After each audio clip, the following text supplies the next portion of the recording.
그 노래하는 그룹 중에 부활이라는 그룹이 있습니다.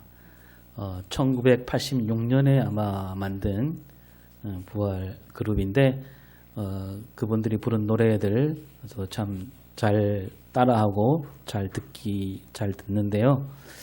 이렇게 세상에서도 부활이란 말을 좀 잘 쓰고 있는 것 같아요. 부활이라는 이름을 써서 그런지 1986년에 만들었는데 아직도 활동하고 있습니다. 예. 계속 바꿔가면서 이 싱어를. 오늘 설교 제목을 부활 뭐라고 돼 있죠? 투. 영어로 읽으시네. 예.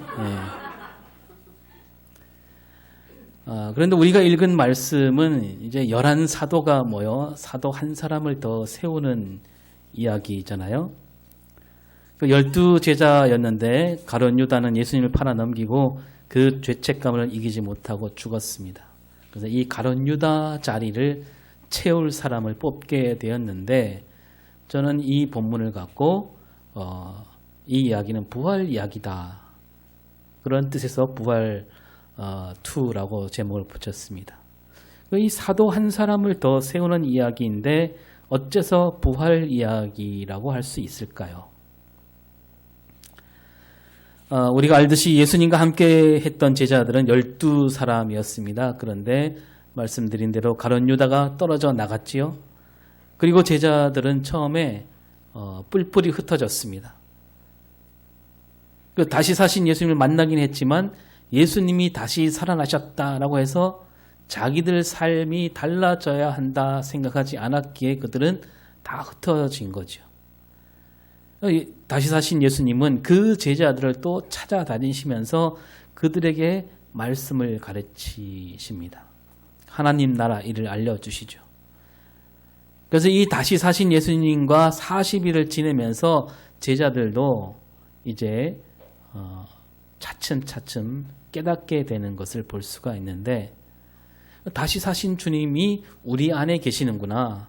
우리 주님이 보여주셨던 또 우리에게 가르쳐 주셨던 대로 우리도 그렇게 살아야 되는구나 깨우치면서 그렇다면 우리가 주님을 따라다닐 때 처음에 12이었는데 한 사람을 더 뽑아 세워서 우리 주님 부활을 세상에 드러내야 마땅하다. 그런 생각에 이르게 된 거죠. 따라서 이 사도 한 사람을 더 세운다. 이 일은 이제 예수님 부활을 제대로 알리고 제대로 보여주리라. 그런 뜻을 담고 있는 겁니다.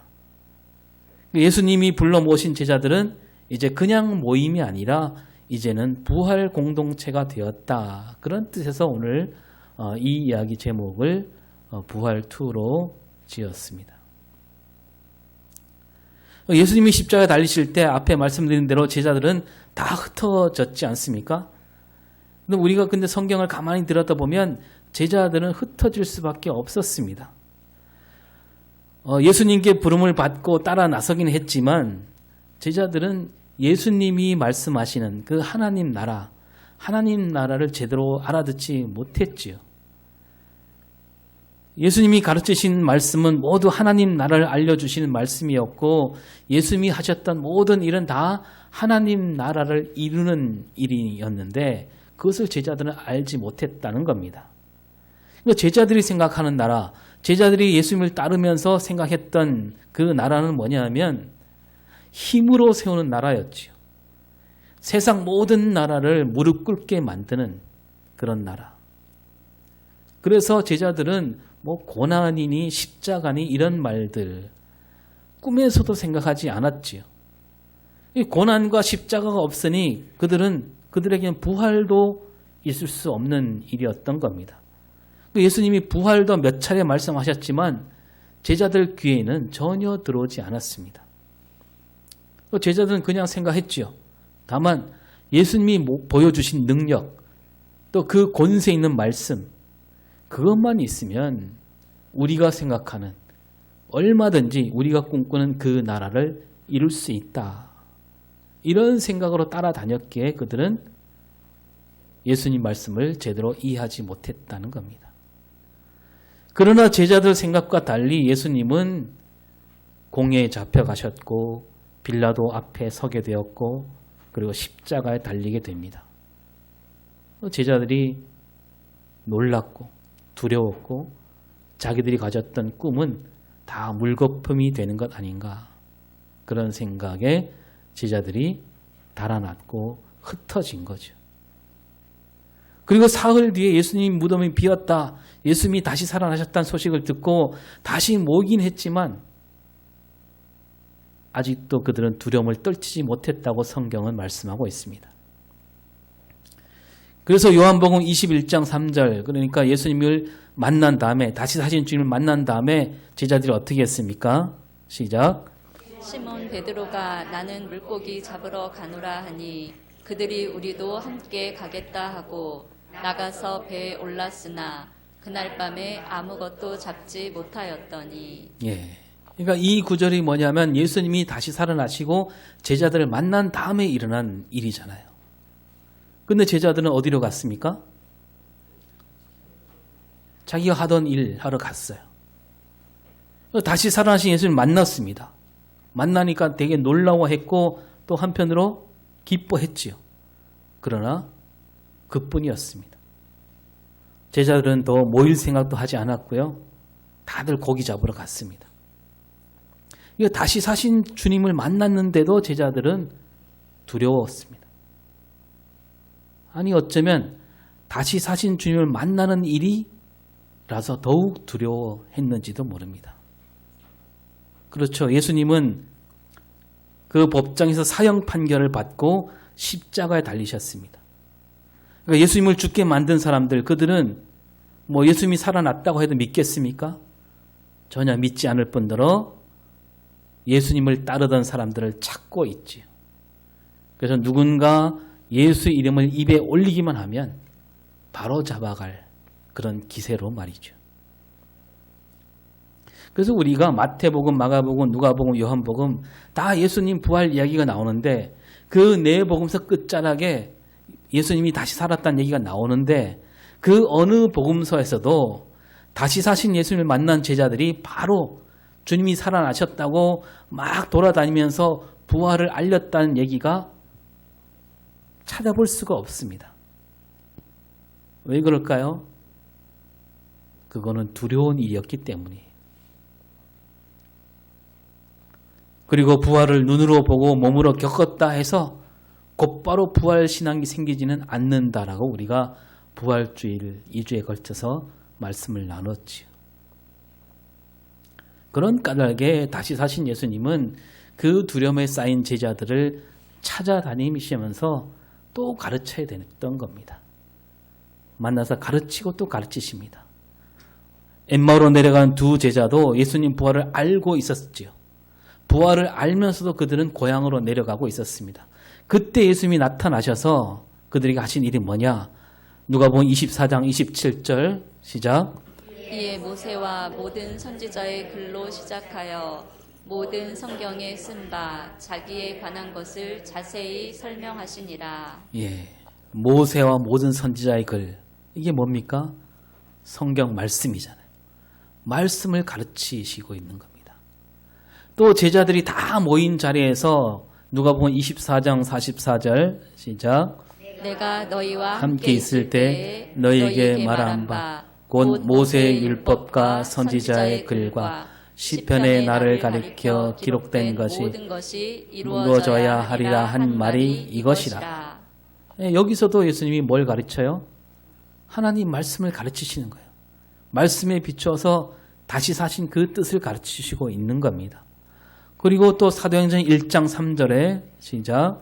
그가 고난 받으신 후에 또한 그들에게 확실한 많은 증거로 친히 살아계심을 나타내사 40일 동안 그들에게 보이시며 하나님 나라의 일을 말씀하시니라. 예수님을 그들에게 보이시기만 할 뿐 아니라 무엇을 말씀하셨어요? 하나님 나라 일을 그들에게 알려주고 있는 겁니다. 그러니까 이렇게 다시 사신 예수님이 그 제자들, 두려움에 쌓여있는 그 제자들을 찾아다니시면서 말씀으로 가르치셨다는 겁니다. 그러니까 부활을 말씀에 비추어 가르치신 거죠.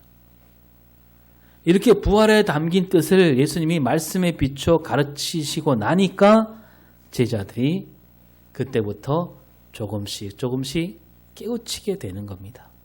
아, 예수님 부활이 어떤 의미가 있는가? 그러니까 오늘 읽은 말씀은 예수님 부활을 다 눈으로 보고 몸으로 겪었지만 그 예수님 부활에 담긴 뜻을 조금씩 조금씩 깨우치게 된 제자들이 어떻게 달라지고 있는가를 보여주는 그 말씀이 오늘 읽은 말씀이에요. 자, 제자들은 이제 예루살렘으로 돌아오게 됩니다. 예수님은 이제 하늘로 올라가시고 제자들이 예루살렘으로 돌아옵니다. 그리고 어디로 가냐면 다락방을 올라갔습니다. 다락방에 가서 한 일이 뭐냐? 사도행전 1장 14절입니다. 여자들과 예수의 어머니 마리아와 예수의 아우들과 더불어 마음을 같이하여 오로지 기도에 힘쓰더라. 예, 제자들이 다 모였습니다. 흩어졌던 제자들이 모여서 다락방에 가서 뭘 했습니까? 오로지 기도에 힘썼다. 자, 이때 무슨 기도를 했을까? 무엇 때문에 기도에 힘썼을까? 무엇 때문에 기도에 힘썼는지 이제 바로 뒤에 나옵니다. 베드로가 일어나서 무슨 말을 하냐면 가룟 유다 이야기를 꺼내지요. 그리고 그 가룟 유다가 우리를 떠났다라고 하면서 22절 시작. 항상 우리와 함께 다니던 사람 중에 하나를 세워 우리와 더불어 예수께서 부활하심을 증언할 사람이 되게 하여야 하리라 하거늘. 가룟 유다 자리를 채워줄 사람, 그 한 사람을 세워서 예수님 부활을 증언하게 하자. 그러니까 이 사람, 사도 한 사람을 더 세우려고 그들은 오로지 기도에 힘썼다라는 겁니다. 그리고 그게 다가 아니죠. 베드로가 말하기를 기도가 끝난 다음에 그냥 빨리 한 사람 뽑아 세우자 이렇게 말하지 않고 오늘 읽진 않았지만 오늘 말씀 바로 앞에 20절을 보면요. 시작. 시편에 기록하였으되 그의 거처를 황폐하게 하시며 거기 가는 자가 없게 하소서 하였고 또 일렀으되 그의 직분을 타인이 취하게 하소서 하였도다. 네. 베드로는 시편에 있는 말씀을 갖고 얘기하면서 가룟 유다 대신해서 뽑을 사람을 뽑자 그거 아닙니까? 가룟 유다가 저렇게 된 일도 하나님 말씀에 따른 일이었고 이제 그 말씀에 따라서 하나님 말씀에 따라서 한 사람을 더 뽑아 세우자 이렇게 말하고 있는 거예요. 그 기도에 힘쓰고 그리고 말씀에 따라 사람을 뽑겠다. 뭡니까? 제자들 가운데 바로 하나님 말씀이 되살아나고 있다는 것을 보여주는 대목이에요. 그 사도들 앞에 이제 모인 사람들이 많지요. 그 15절에 보면 모인 무리가 120명 정도 된다고 됩니다. 그 120명 가운데 한 사람을 뽑아서 사도로 세우겠다는 거죠. 그럼 이 가운데 어떤 사람을 뽑는가? 어떤 사람을 뽑아야 되는가? 여러분 투표하셨어요? 어떤 사람을 뽑아야 됩니까? 예, 그렇죠. 일 잘할 사람. 여기서 두 가지를 말합니다. 하나는 항상 우리와 함께 다니던 사람 중에, 그죠? 항상 우리와 함께 다니던 사람 중에. 그리고 21절 시작. 이러함으로 요한의 세례로부터 우리 가운데서 올려져 가신 날까지 주 예수께서 우리 가운데 출입하실 때에. 네. 그러니까 처음부터 예수님을 따라다니던 사람이어야 한다는 겁니다. 요한이 세례 요한이 있을 때부터. 예수님이 이 땅에 오셔서 무엇을 가르치셨고 어떤 일을 하셨는지 그것을 처음부터 배우고 지켜본 사람 가운데 뽑겠다는 거죠. 왜냐하면 그런 사람이어야 예수님 부활에 담긴 뜻을 제대로 헤아릴 수 있다는 얘기죠. 그래서 예수님 부활을 증언한다 이 말은 그저 예수님은 죽었다가 다시 살아나셨다. 이 놀라운 기적이다. 이것만을 알린다. 그런 뜻이 아니라는 얘기입니다. 부활을 증언한다는 말은 예수님이 가르친 말씀, 그 말씀이 우리 안에 다시 되살아나게 하고 예수님이 몸소 하셨던 일들이 다시 이 땅에 벌어지는 일. 그것이 바로 부활 증언이기 때문에 그런 사람을 뽑는 거예요. 그리고 이어서 예수님 부활을 알리되 22절 보면 시작. 항상 우리와 함께 다니던 사람 중에 중에 하나를 세워 우리와 더불어 예수께서 부활하심을 증언할 사람이 되게 하여야 하리라 하리라. 하거늘. 우리와 더불어 알릴 사람. 뭡니까? 혼자 일할 사람이 아니라 우리와 함께 더불어 일할 사람이. 예수님이 언제나 제자들과 함께 하셨잖아요. 그래서 예수님 이름이 하나 더 있잖아요. 뭡니까? 임마누엘입니다. 무슨 뜻이죠? 하나님이 우리와 함께 하신다. 예수님이 이 이름대로 이 땅에 오셔서 하나님이 우리와 늘 함께 하신다는 진리를 가르치셨습니다. 그리고 몸으로 보여주셨습니다. 그 다시 살아나신 다음에도 예수님이 하늘로 오르기 전에 뭐라고 말씀하십니까?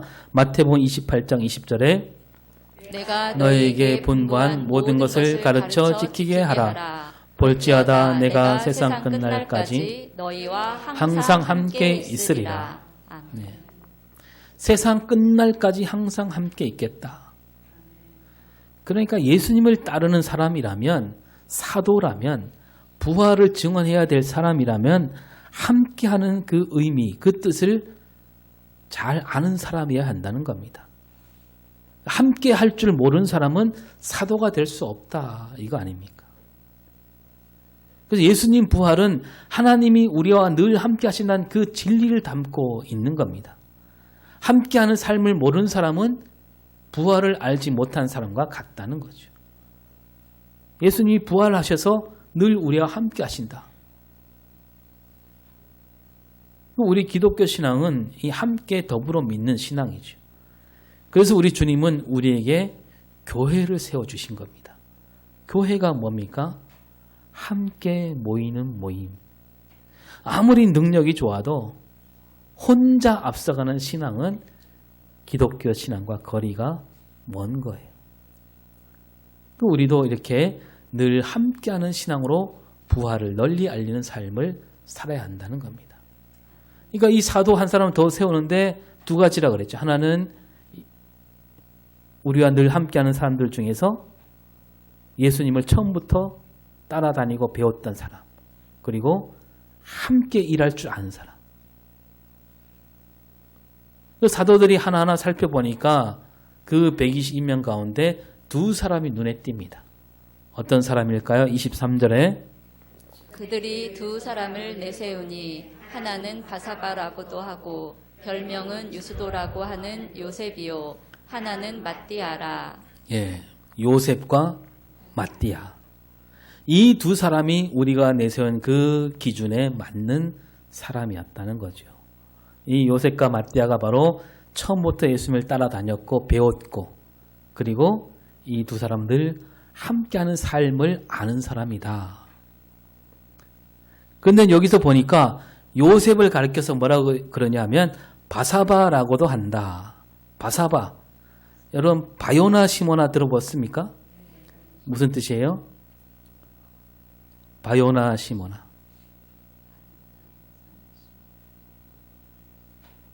요한의 아들 시모나. 요나나 요한이랑 같이 쓰고 있는데요. 그러니까 요나 아들 시몬, 바요나가 그런 뜻이에요. 그럼 바사바는 사바라는 사람의 아들이란 얘기예요.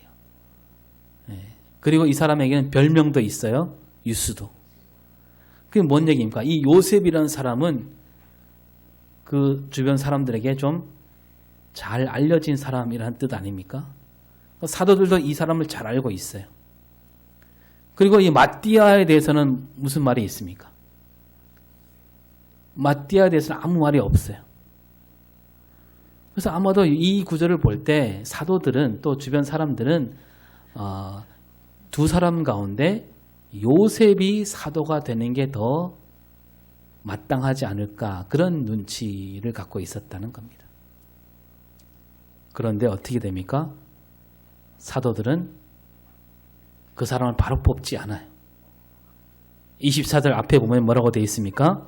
그들이 기도하여 이르되 두 사람을 세워놓고 요셉이 더 마땅한 것 같은데 라고 하면서 기도하고 있습니다. 기도한다는 게 뭡니까? 하나님 뜻에 맡긴다는 얘기잖아요. 사도들 생각에는 요셉이 더 알맞을 수 있으나 이거는 어디까지나 우리 사람 생각이구나. 그리고 어떻게 기도하죠? 24절 25절에 무 사람의 마음을 아시는 주여, 이 두 사람 중에 누가 주님께 택하신 바 되어 봉사와 및 사도의 직무를 대신할 자인지를 보이시옵소서. 예, 하나님께서는 사람 마음을 아시는 분입니다. 뭐예요? 우리는 사람 마음까지 들여다볼 수는 없습니다. 그러나 하나님은 아시지요.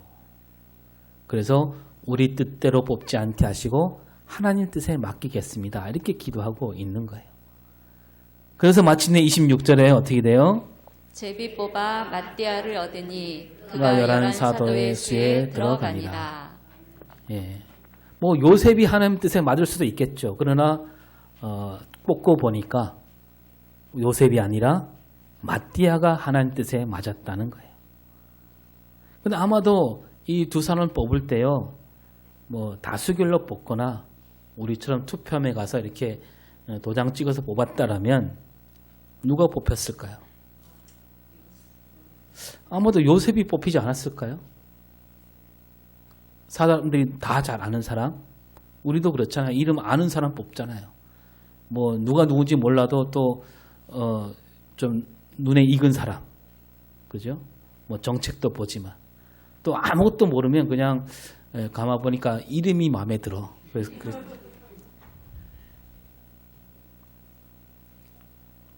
화요일마다 아침에 이제 월요일 하다가 화요일로 옮겼는데 설교 연구 모임을 합니다.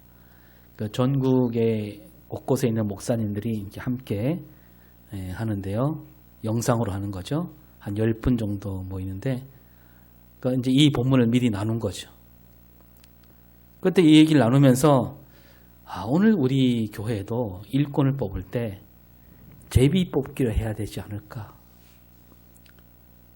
그리고 노회 모일 때도 보면, 노회 때 가장 큰 일이 뭐냐면 선거거든요. 누구를 뽑을 것인가. 그거 신경 쓰느라고 말도 많고 탈도 많고 돈도 많이 듭니다. 사실 이 민주주의 방식이 나쁘다고는 볼 수 없지만 적어도 하나님 일을 하는 사람을 뽑을 때는 제비 뽑기가 가장 알맞지 않을까. 그러면서 제가 그랬습니다. 제안을 했어요. 말이 나왔으니까 여기 있는 목사님들은 다음 노회 회의 때 가갖고 이 의견을 반드시 올리도록 합시다.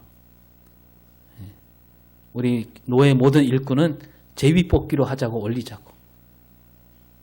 그래서 저는 이 말대로 다음 노회 가서 진짜 그렇게 할 작정입니다.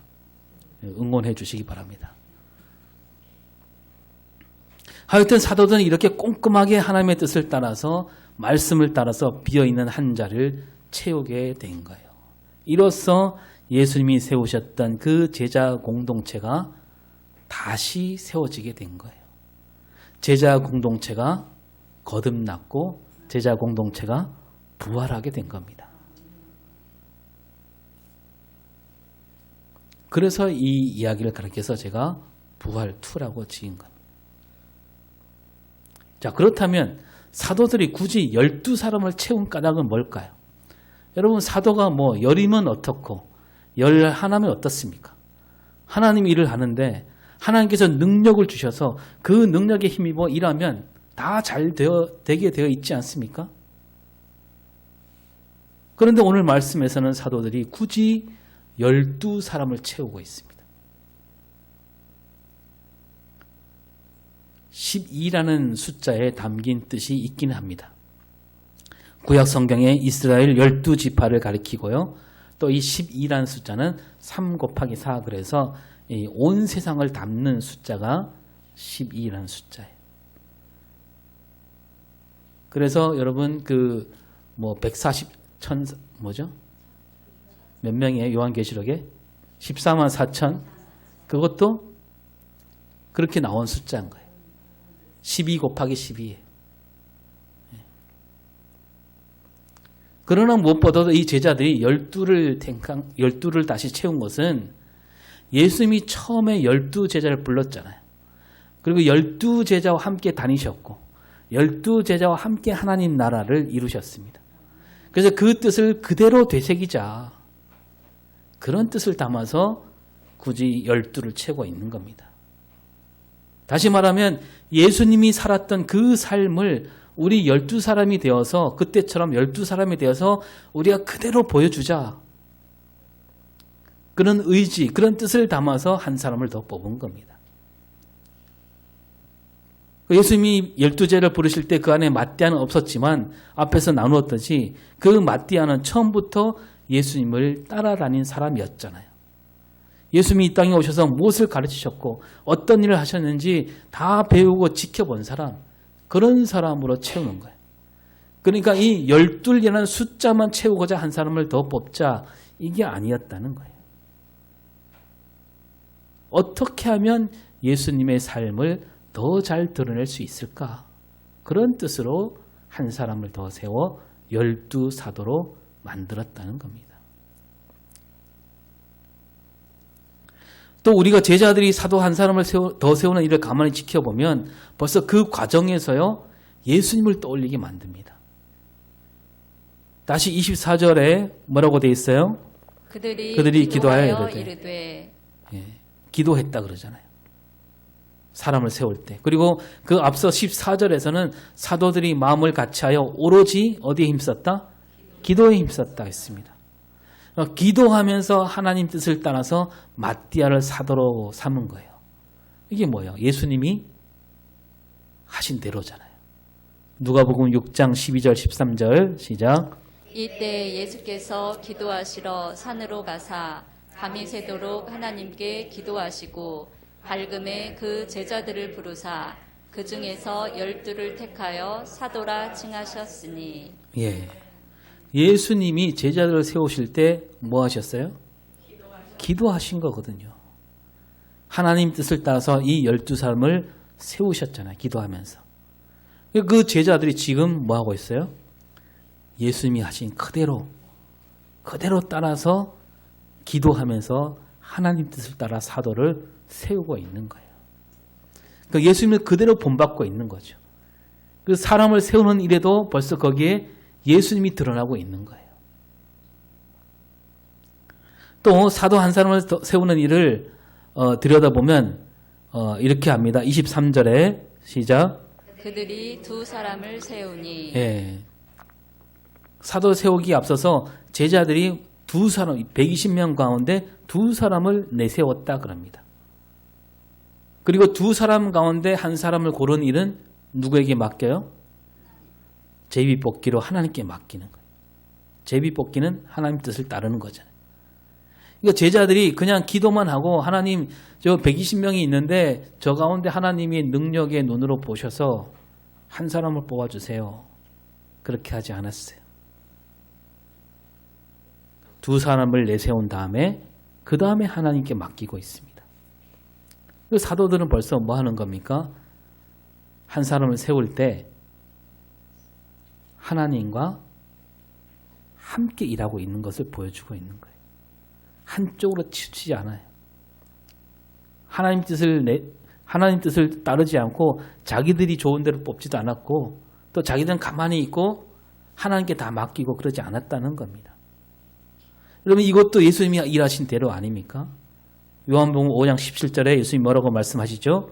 내 아버지께서 이제까지 일하시니 나도 일한다. 예수님은 하나님이 일하시니 나도 일한다. 하나님과 함께 일하시는 분이. 제자들도 그 말씀을 떠올려서 하나님과 함께 사도를 세우고 있는 겁니다. 이렇게 사도 한 사람을 더 세우는 일, 이 일 안에부터 벌써 예수님의 삶이 그대로 드러나고 있는 거예요. 다시 모이게 된 이 제자 공동체는 다시 사신 주님을 알리는 부활 공동체가 되어가고 있음을 우리에게 보여주고 있다는 거죠. 마띠아는 이제 12사도의 이름을 올리게 되지요. 마띠아 자신에게는 어떤 일일까 이게? 참으로 영광스러운 일이었겠지요. 그러나 사도가 된다. 이게 영광스러운 일이긴 하지만 오늘 우리가 볼 땐 그렇지만 그 시절로 올라가면 그 영광을 누릴 수 있는 자리가 아닙니다. 앞에서 말씀드리기를 예수님이 다시 살아나신 다음에도 제자들은 두려움에 떨었다고 했습니다. 예수라는 이름을 입에 올리기만 하면 죽음을 무릅쓰는 시대입니다. 그리고 제자들이 다시 모여서 제자 공동체를 세웠지만 세상이 달라진 건 아니에요. 사람들이 다 예수님의 부활을 믿고 예수를 믿게 된 거 아니잖아요. 세상은 어떻게 하고 있습니까? 아직도 십자가에 매달을 사람을 찾고 있는 세상이에요. 십자가 달려 죽은 사람들, 그런 사람들은 마땅히 죽을 죄인이다. 그게 세상이잖아요. 따라서 십자가에서 죽은 사람 이름을 함부로 입에 올릴 수 없는 그런 시대입니다. 22절에 뭐라고 되어 있습니까? 시작. 우리와 더불어 예수께서 부활하심을 증언할 사람이 되게 하여야 하리라. 예. 사도들이 해야 될 일은 예수 부활을 증언하는 일. 근데 오늘 우리가 보기에는 야 얼마나 좋을까 신나는 일 아닙니까? 예수 다시 사셨네 그럼 노래하면서 기쁨으로 외치는 일. 그런 일에 앞장서는 사람들, 그 사도들이 하는 일이 얼마나 멋진 일일까라고 할 수 있지만 말씀드린 대로 그 시대로 거슬러 올라가면 예수 부활을 외친다. 예수 옛자만 나오면 이건 날 잡아가시오라는 말과 똑같은 말 아닙니까? 여러분 제자들도 잘 알고 있잖아요. 알고 있지만 그러나 그들은 그 일을 하게 됩니다. 이제부터 험한 길을 가야 됩니다.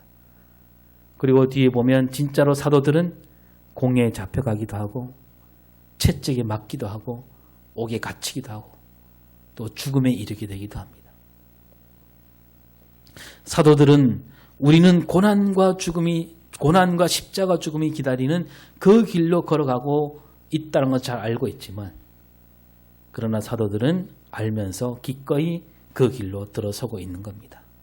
왜냐하면 이제 사도들에게는 뭐가 있기 때문에 부활신앙이 있기 때문입니다.